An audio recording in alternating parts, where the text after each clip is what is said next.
Bienvenue sur Ici Écho. La guerre entre le Hamas et Israël ainsi que les inquiétudes quant à l'implication du Liban ravivent les craintes de pénurie en tout genre au Liban, farine, essence, pain, médicaments et nourriture. Toutefois, la guerre entre Israël et le Hamas à Gaza ainsi que la tension persistante au Liban Sud ne semblent pas avoir de retombées négatives sur le plan de l'approvisionnement du pays en produits de première nécessité. Du côté des carburants, les primes d'assurance pour les armateurs pétroliers sont désormais définies à l'entrée du navire dans les eaux territoriales libanaises, selon les risques évalués et l'évolution de la situation. Certains armateurs ont averti qu'ils pourraient arrêter de desservir le Liban alors que d'autres ont imposé la souscription à une police d'assurance couvrant les risques de guerre, ainsi qu'une augmentation des coûts de transport. D'autre part, le bloc 9 sur lequel le Liban avait bâti tous ses espoirs aurait finalement livré le secret de ses entrailles. Les quantités découvertes ne seraient pas à la hauteur des attentes, mais cela ne veut absolument pas dire que la zone économique exclusive ne contient aucune richesse gazière.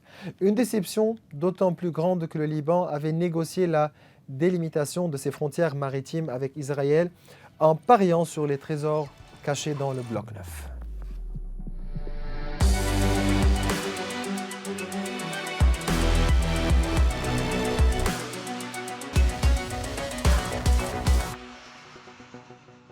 Durant cet épisode, nous pencherons sur les questions liées aux répercussions de la guerre à Gaza sur les importations de carburant, avec Maroun Chamas, qui est président de l'Association des sociétés importatrices de pétrole. Ainsi, nous nous pencherons sur les scénarios relatifs au forage du Bloc 9, avec Wissam Shbat, qui est membre du conseil d'administration de la Lebanese Petroleum Administration, LPA.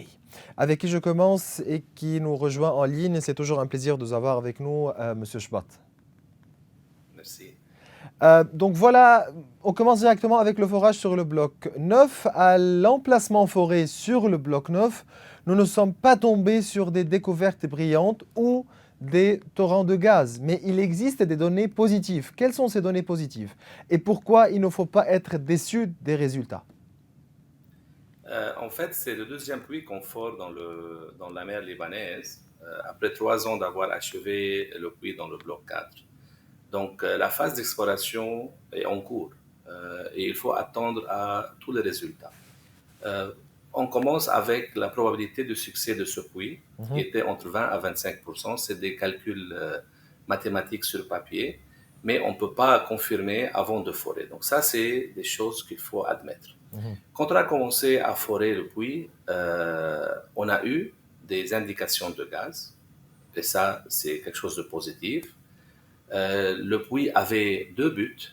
Le but qui est lié aux couches géologiques spécialement centrées dans le Liban, dans la mer libanaise, et l'autre objectif était de pénétrer les couches géologiques qui ressemblaient aux découvertes qui étaient déjà en cours dans la mer palestinienne.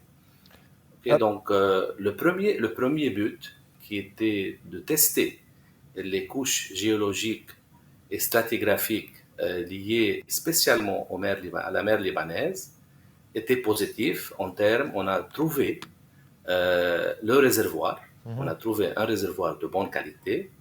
Et quand je dis réservoir, c'est des sables qui viennent des rivières lointaines qui se déposent au niveau de la mer libanaise. Et ça, c'est des couches qu'on cherche comme étant des indications positives. Et c'est là où le gaz ou le pétrole va s'accumuler durant ces 20 ou 30 millions d'années jusqu'à nos jours ici. Vous voulez dire Donc que, ça, c'est vous voulez dire que la qualité du puits est bonne et puis il existe des ressemblances avec les réservoirs exploités dans les pays de la région. Mais quelle est l'importance du prélèvement des échantillons qui seront étudiés et les conclusions qui seront données? Maintenant, on ne peut pas dire qu'on a des conclusions définitives, on a des résultats préliminaires. Okay? Donc, pour l'instant, confirmé qu'il y a une bonne qualité de réservoir au niveau des couches géologiques et stratigraphiques qui sont spécifiques au Liban et plus profondément dans le puits, on voudrait créer une similitude ou bien vérifier s'il y a des similitudes entre les couches géologiques libanaises et les couches qui étaient en train de produire des hydrocarbures C'est clair.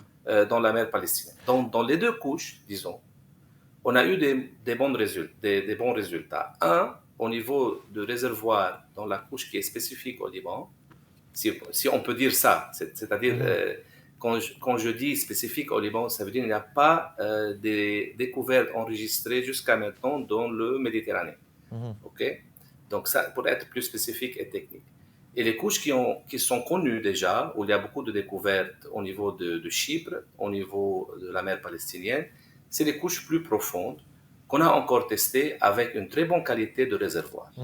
Maintenant, ce qu'on a trouvé encore, c'est que la structure ou bien le bassin de Cana, on peut passer d'une structure maintenant à un bassin, parce qu'on a découvert beaucoup d'indications que les réservoirs peuvent s'étaler beaucoup plus largement autour de Cana comme structure. Donc on peut dire qu'on a un bassin qui s'appelle Cana maintenant, qui est un bassin complexe, qui n'est pas comme le modèle géologique qui a été prévu avant le forage.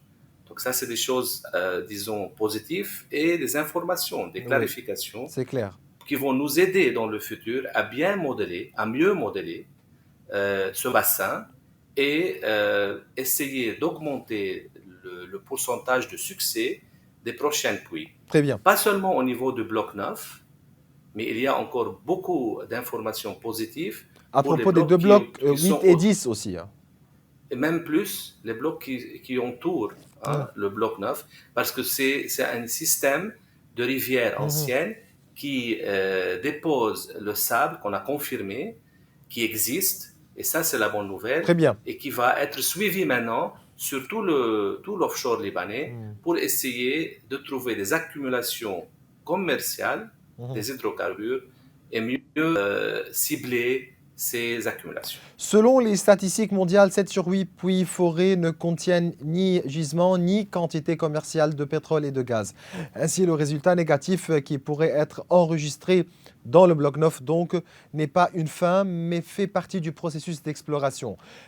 D'autre part, la plateforme Transocean Barents aurait arrêté son forage après avoir mené des observations permettant de déduire une absence de gaz à 3900 mètres de profondeur du bloc, alors que le contrat stipulait un arrêt à 4400 mètres. On a bien entendu des experts qui sont sortis dire que la décision de Total, bien qui a investi plus de 150 millions de dollars pour exécuter ce forage, était une décision politique sous pression israélienne, etc. Vous dites quoi ? En fait, je ne peux pas vous répondre dans le sens politique. Moi, je suis en train d'analyser les données. Le côté technique. Mais pourquoi le forage a été arrêté à 3900 mètres et on n'a pas continué jusqu'à 4400 mètres de profondeur? OK. Le but 4400 mètres, c'était un but, disons, indicatif qui a été mis dans le contrat parce qu'à l'époque, on n'avait pas la bonne connaissance ou bien les études n'étaient pas approfondies assez pour comprendre les bonnes profondeurs des couches qui était le but de notre forage. Okay? Comme je vous ai expliqué avant, qu'il y avait deux couches, une qui est spécifique à la mer libanaise, une qui est plus profonde, contester la similitude avec les couches dans la mer palestinienne. Donc, et le but, c'était de pénétrer ces couches et d'essayer d'établir ce rapport ou bien ces similitudes. Et on a pu le faire.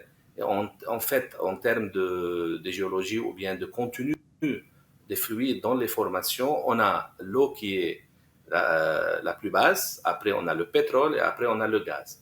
Si l'un de ces fluides n'existe pas, l'eau va monter.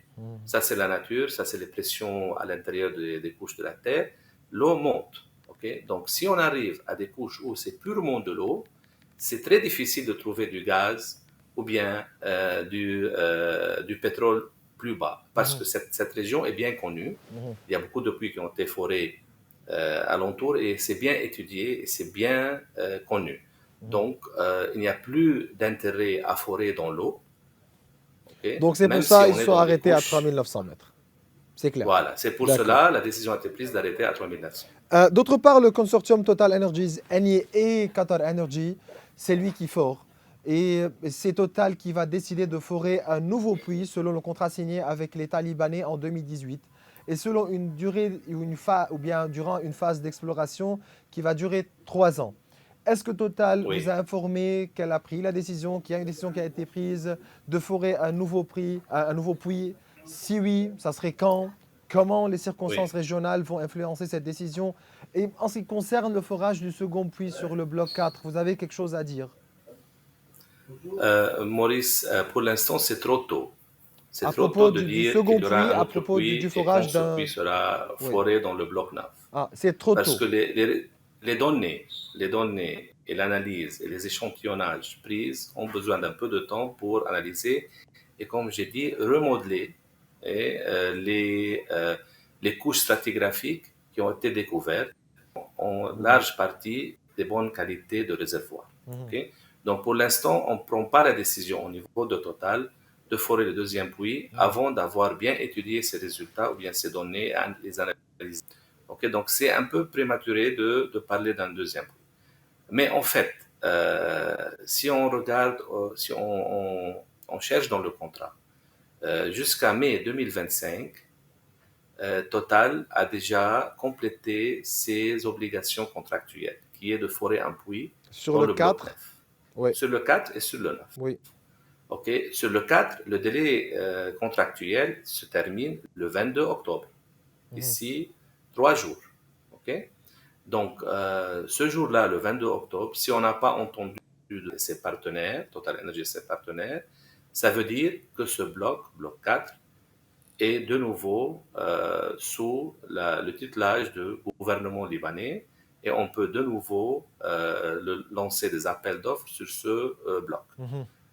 Et sur le bloc 9, jusqu'à mai 2025, Total peut continuer à faire des études avant de décider si ils veulent rentrer dans la deuxième période d'exploration qui va s'étendre 3 ans, comme vous avez Mhm, dit, mhm, au-delà de mai 2025 mhm. et forer un deuxième puits. Maintenant, si les résultats sont encourageants et Total ne veut pas perdre du temps, il n'y a rien qui empêche de forer un puits avant la fin de la première période d'exploration. La tension politique, géopolitique, sécuritaire et tout ce mélange hétérogène d'obstacles et de challenges n'est pas en faveur de lancer maintenant des appels d'offres ou bien aller loin chercher de nouveaux investisseurs. Donc, pour l'instant, il faut dire les choses telles qu'elles sont.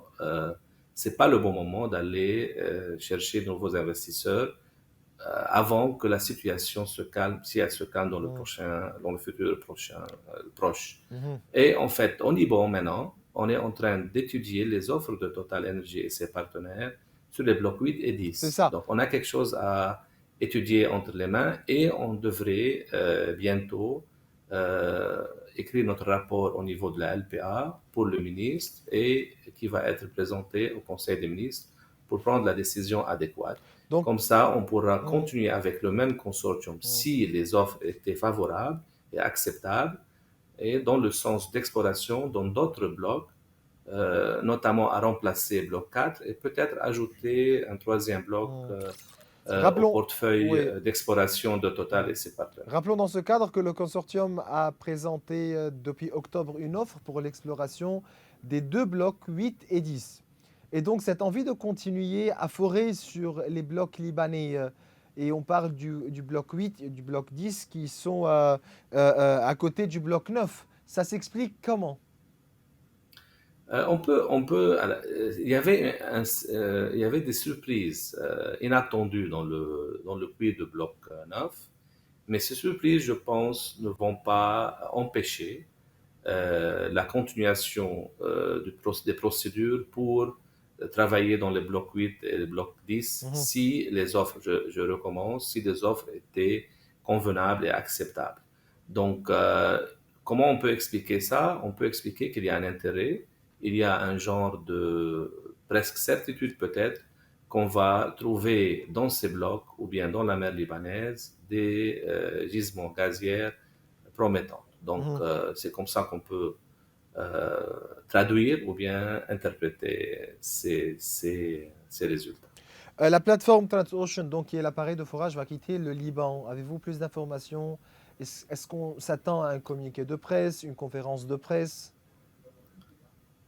Pour l'instant, si on peut dire, Total Energies n'a pas l'habitude de parler de des puits qu'ils forent avant qu'ils ont des résultats définitifs à propos de ces puits.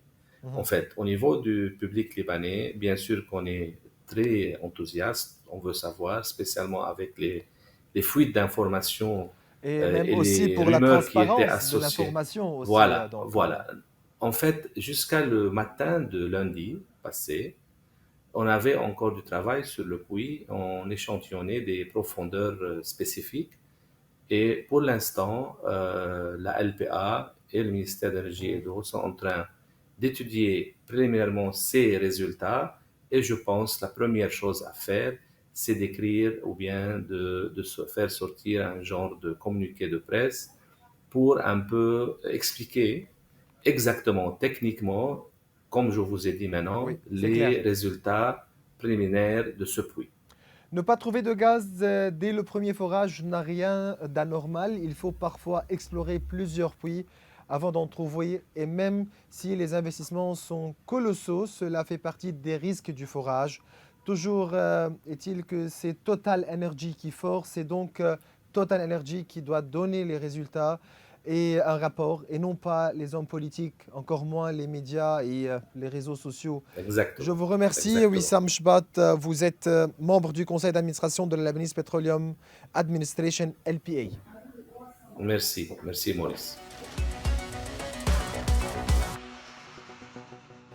La guerre entre le Hamas et Israël ainsi que les inquiétudes quant à l'implication du Liban ravivent les craintes de pénurie en tout genre au Liban.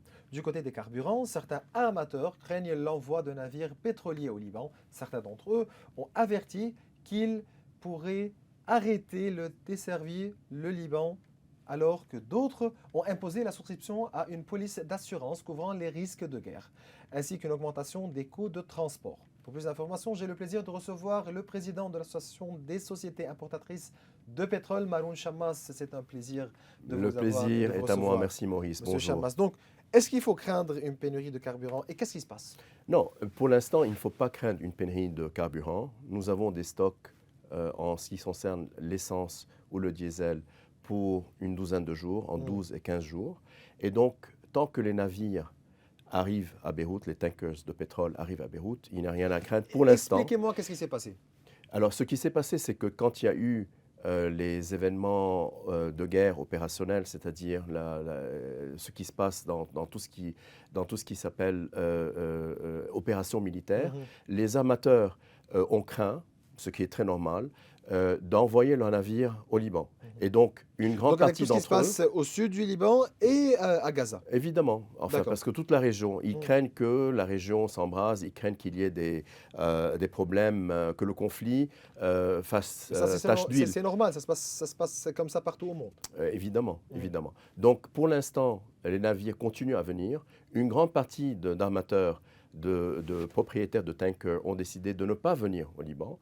Et donc, une petite partie continue à dire, OK, nous sommes prêts à venir. Mais cette chose-là est en train de changer heure par heure. Parce que c'est très normal, vu la tension et vu les changements et la dynamique de la guerre, c'est très normal que les amateurs décident de ne pas venir ou bien disent on doit avoir de toute façon une police d'assurance qui est le Ex-War Risk, IWR. C'est ça. Permettez-moi de poser une question. Comment sont définies les primes d'assurance pour les armateurs pétroliers et quel est l'impact des risques évalués et l'évolution de la situation? Alors, évidemment, Lloyds, qui est la plus grande compagnie d'assurance au monde, une des plus grandes d'ailleurs, tout le monde va et se fait une souscription à la Lloyds. Et c'est Lloyds qui décide, qui dit, voilà, basé sur les informations que nous avons, basé sur la possibilité qu'il y ait un conflit ou bien que la chose s'envenime, on décide d'augmenter la prime d'assurance. Et donc, effectivement, la prime d'assurance a été augmentée déjà depuis 5 jours.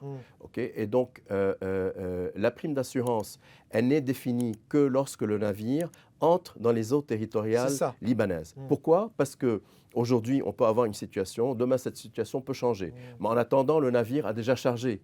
Donc, c'est impossible de dire au navire, il faut décharger. Donc, l'assurance, basée sur les conditions qui se trouvent au moment où le navire entre dans les eaux territoriales, décide de la prime à être réglée. Mais donc, c'est clair que les coûts vont changer d'un jour à l'autre.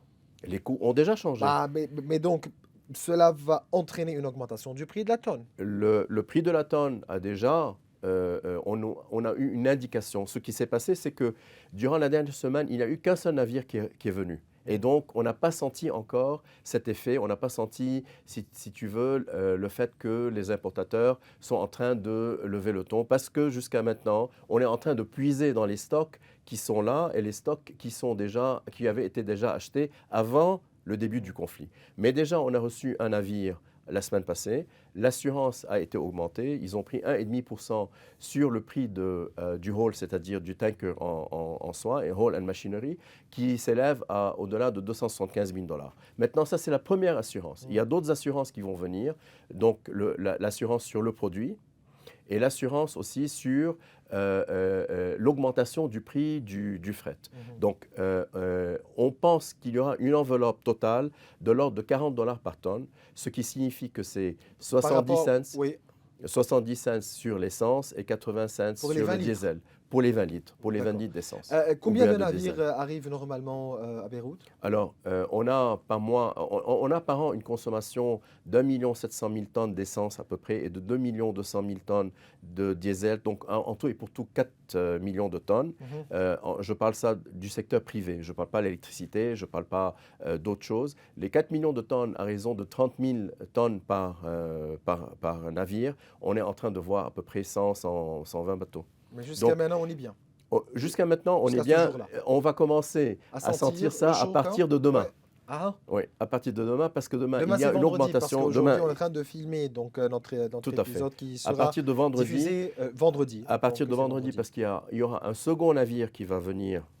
Donc le premier navire étant le samedi passé qui était arrivé. Et donc, et vu que le conflit ne s'est pas arrêté, et vu qu'on a d'autres navires qui viennent la semaine prochaine, c'est à ce moment qu'on va commencer à avoir une augmentation sensible des prix de l'essence voilà, et il faut s'attendre à une diesel. augmentation des prix des carburants, donc diesel, benzine, etc., à partir de samedi-dimanche. À partir de Lundi. probablement, soit demain dans la structure de prix qui va sortir demain, ou bien soit mardi prochain, au plus tard. Au plus tard. Maroun Chamas, il faut s'attendre à une augmentation des prix d'ici lundi, mardi. Probablement soit demain, vendredi, soit mardi, parce que le ministère fait sortir la structure de prix 2 fois par semaine, les mardis et les vendredis. Est-ce qu'il faut stocker du fuel? Écoute, Maurice, moi je pense que les gens doivent continuer leur train-train habituel, c'est-à-dire que s'ils sont en train de prendre de l'essence ou du diesel, de la même façon dont ils étaient en train de faire. Évidemment, c'est plus conseillé qu'ils aient toujours le réservoir plein, que ce soit le réservoir de la voiture ou bien le réservoir de diesel pour leur générateur ou bien pour leur chauffage. Mais en ligne de principe, s'il n'y a pas un élargissement du conflit, s'il n'y a pas un blocus maritime, je pense que tout ce qu'on va voir, c'est une augmentation sensible des prix, en espérant qu'il ne va pas y avoir un conflit généralisé. Mais parce que aussi les Libanais vont recevoir l'hiver d'ici quelques jours, donc aussi peut-être il faut stocker les carburants pour... Tout à fait, tout à fait. L'hiver, on a eu aujourd'hui une journée de pluie assez dense, donc il faut prévenir tout ça. Donc voilà, il convient de rappeler dans ce cadre que les importateurs et les syndicats des minotiers, des boulangeries, des produits alimentaires, des carburants et des médicaments assurent que les stocks sont suffisants pour répondre aux besoins essentiels et qu'ils sont prêts à trouver des solutions rapides si la solution venait à évoluer. Maroun Chamas, vous êtes président de l'Association des sociétés importatrices de pétrole. Je vous remercie. Merci Maurice. Et voilà, mes chers téléspectateurs, nous arrivons à la fin de cette émission. Vous pouvez revoir tous nos épisodes sur nos réseaux sociaux. Au revoir.